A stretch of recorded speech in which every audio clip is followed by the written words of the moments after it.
Click করুন অ্যাপের bell আইকনে আর সাবস্ক্রাইব করুন এবিপি আনন্দ। সব সময় থাকুন খবরে। নজর রাখবো বিস্তারিত খবরে। প্রথম যে খবরে নজর রাখবো, আমরা জানি যে পুজোর অনুদান নিয়ে হাইকোর্টে শুনানি চলছে এবং এখনো পর্যন্ত যে বিষয়টা সামনে আসছে যে মুখ্যমন্ত্রী টাকা দেওয়ার সময় যা বলেছেন পরে বিজ্ঞপ্তির সঙ্গে তা মিলছে না। দল নির্বিশেষে প্রত্যেকে আমলাতন্ত্রের মেরুদণ্ড ভেঙেছেন। আমলাতন্ত্র মজবুত হলেই অবস্থা হয় না, বিচার বুদ্ধিতে আমলারা আপনাদের থেকে এগিয়ে। পুজোর শুনানিতে এমনটাই মন্তব্য করেছেন বিচারপতি সঞ্জীব বন্দ্যোপাধ্যায়। বিস্তারিত জানবো, কথা বলবো আমাদের প্রতিনিধি সৌভিক মজুমদারের সঙ্গে। সৌভিক, তোমার কাছে জানতে চাইবো বিচারপতি সঞ্জীব বন্দ্যোপাধ্যায় আর ঠিক কি বলেছেন আজ? দেখো, এখনো পর্যন্ত বিচারপতি সঞ্জীব বন্দ্যোপাধ্যায়ের তরফ থেকে মূলত 3টি পর্যবেক্ষণ উঠে এসছে। প্রথম বলা হয়েছিল যে এই যে টাকা দেওয়া হচ্ছে, টাকা দেওয়ার পদ্ধতি নিয়ে মামলাকারী প্রশ্ন তুলেছিলেন এবং তারই প্রেক্ষিতে বিচারপতি সঞ্জীব বন্দ্যোপাধ্যায় সমস্ত যা নথি আছে সেগুলো ঘেটে দেখার পরে বলেন যে অভিযোগ আসছে যে মুখ্যমন্ত্রী যখন ঘোষণা করেছিলেন যে টাকা দেওয়া হবে, তখন তিনি বলেছিলেন যে এবছর বিজ্ঞাপন কম আসবে, আর্থিক অবস্থা খারাপ এবং এবছর অন্যান্য অনেক অসুবিধা আছে, সেই কারণে পুজো কমিটিগুলোকে 50,000 টাকা করে দেওয়া হচ্ছে। কিন্তু তারপরে যখন বিজ্ঞপ্তি জারি হলো, বিজ্ঞপ্তিতে দেখা গেল যে সেই সময় মাস্ক স্যানিটাইজারের কথা বলা হচ্ছে, কমিউনিটি পুলিশিং এর কথা বলা হচ্ছে। অর্থাৎ মুখ্যমন্ত্রী যখন মঞ্চ থেকে টাকা দেওয়ার এক কারণ বলছেন এবং তারপরে যখন বিজ্ঞপ্তি বেরোচ্ছে সেখানে অন্যরকম কারণ দেখা যাচ্ছে, সেটা নিয়েও তিনি কিন্তু প্রশ্ন তুলেছেন। এবং তার পাশাপাশি তিনি এই যে বলা হচ্ছে, বিজ্ঞপ্তিতে বলা হয়েছে মূলত এই 50,000 টাকা ক্লাবগুলোকে স্যানিটাইজার এবং মাস্ক কেনার জন্য দেওয়া হয়েছে। সেখানে মহামান্য বিচারপতির প্রশ্ন যে যেখানে মহামারী আইন অনুযায়ী মাস্ক না পরে ঘরের বাইরে বেরোনোকে অপরাধ বলে গণ্য করা হয়, সেখানে আপনারা অর্থাৎ পুলিশ বা সরকার বা প্রশাসন আপনারা কি এটা মনে করেন যে লোক ঘর থেকে মাস্ক না পরে বেরিয়ে আসবে এবং তারা প্যান্ডেলে চলে আসবে এবং প্যান্ডেলে আসার পর আপনারা তাদেরকে মাস্ক পরাবেন?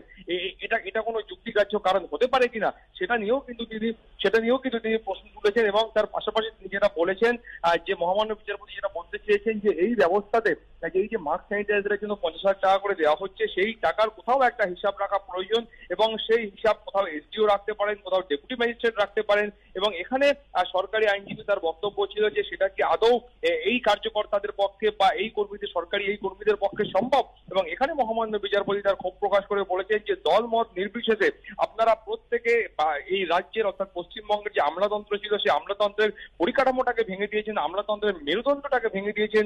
আমলারা বিচার বুদ্ধি বিবেচনা প্রত্যেক দিক থেকে রাজনৈতিক যে দলগুলো আছে তার থেকে অনেক ঊর্ধ্বে, কিন্তু তারা ঠিকমতো কাজ করতে পারছেন না, ফলত এই গোটা ব্যবস্থা বিধ্বস্ত হয়ে পড়ছে। এরকম একটা পর্যবেক্ষণ প্রাথমিক সামনে এসেছে দুপুর 2টো। আর কিছুক্ষণের মধ্যেই কিন্তু আবারও দ্বিতীয় পর্যায়ে যে শুনানি বা বিচার পর্বের কাজ সেটা শুরু হবে এবং সেই সময় বাকি অন্যান্য বিষয়গুলো স্পষ্ট হবে।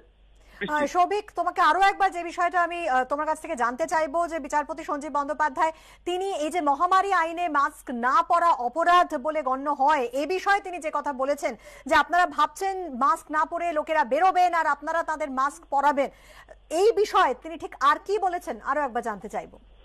দেখো, এই বিষয়ে তার পর্যবেক্ষণ খুব স্পষ্ট। তিনি বলেছেন যে আমাদের এখানে ডিজাস্টার ম্যানেজমেন্ট আইন বা মহামারী আইন আছে, সেই আইন অনুযায়ী এখনো এই মহামারীর সময়, করোনা অতিমারির সময় প্রত্যেক ব্যক্তিকে ঘর থেকে বেরোবার সময় মাস্ক বাধ্যতামূলক এবং তাকে মাস্ক পরে বেরোতেই হবে। এবং সেখানেই তিনি বলেছেন যে যেখানে সরকার, যেখানে প্রশাসন মনে করছে যে মহামারী আইন অনুযায়ী মাস্ক না পরে ঘরের বাইরে বেরোনোটা অপরাধ, সেখানে এই পুজো কমিটি বা সরকার বা প্রশাসন তারা কি এটাই মনে করছেন যে যারা ঠাকুর দেখতে আসবেন, পুজোর 4 দিন যে দর্শনার্থীরা বেরোবেন তারা প্রত্যেকে ঘর থেকে মাস্ক না পরে বেরিয়ে আসবেন, তারা মাস্ক না পরে পুজো প্যান্ডেলে চলে আসবেন এবং তারপরে পুজো প্যান্ডেলে আসার পরে সেখানকার যারা কর্মকর্তা আছেন, কর্মকর্তা তাদেরকে মাস্ক বিতরণ করবেন এবং তারপর তারা মাস্ক পরবেন? এই প্রশ্ন তিনি তুলেছেন। অতএব যেখানে মহামারী আইন অনুযায়ী মাস্ক পরে বেরোনো, ঘরের বাইরে বেরোনোটা বাধ্যতামূলক, সেখানে পুজো মণ্ডপ থেকে মাস্ক বিতরণ করা হবে, সেটা কতটা যৌক্তিক এবং সেটা কতটা যুক্তিযুক্ত, সেই প্রশ্নই কিন্তু তিনি এখানে তুলেছেন। অর্থাৎ যেখানে অতিমারী আইন অনুযায়ী বা মহামারী আইন অনুযায়ী মাস্ক পরা বাধ্যতামূলক, সেখানে একজন ব্যক্তি কেন ঘর থেকে মাস্ক না পরে বেরোবেন, সেই প্রশ্নটাই কিন্তু তিনি তুলেছেন। এবং বাকি পরবর্তী পর্যায়ে যে বিচার পর্ব সেটা শুরু হলে বাকি অন্যান্য বিষয়গুলো কিন্তু স্পষ্ট হবে। দৃষ্টি একেবারে সৌভিক, আমাদের সঙ্গে থাকো। আরো একবার জানিয়ে দিই যে আজ বিচারপতি ঠিক কি মন্তব্য করেছেন, কি পর্যবেক্ষণ তার। এখনো কিন্তু শুনানি চলছে। মুখ্যমন্ত্রী টাকা দেওয়ার সময় যা বলেছেন পরে বিজ্ঞপ্তির সঙ্গে তা মিলছে না। দল নির্বিশেষে প্রত্যেকে আমলাতন্ত্রের মেরুদণ্ড ভেঙেছেন। আমলাতন্ত্র মজবুত হলে এই অবস্থা হয় না। বিচার বুদ্ধিতে আমলারা আপনাদের থেকে এগিয়ে পুজোর শুনানিতে এমনটা মন্তব্য করেছেন সঞ্জীব বন্দ্যোপাধ্যায়। মহামারী আইনে মাস্ক না পরা অপরাধ বলে গণ্য হয়। আপনারা ভাবছেন মাস্ক না পরে লোকেরা বেরোবেন আর আপনারা তাদের মাস্ক পরাবেন। পুজোর শুনানিতে এমনটা মন্তব্য করেছেন বিচারপতি সঞ্জীব বন্দ্যোপাধ্যায়। শুনানি কিন্তু এখনো চলছে। আমরা আবারও কথা বলবো আমাদের প্রতিনিধি সৌভিক মজুমদারের সঙ্গে। সৌভিক, এখনো তো শুনানি চলছে, আর তুমি যেহেতু সেখানে রয়েছো, আর কি ঠিক জানা যাচ্ছে জানতে চাইবো।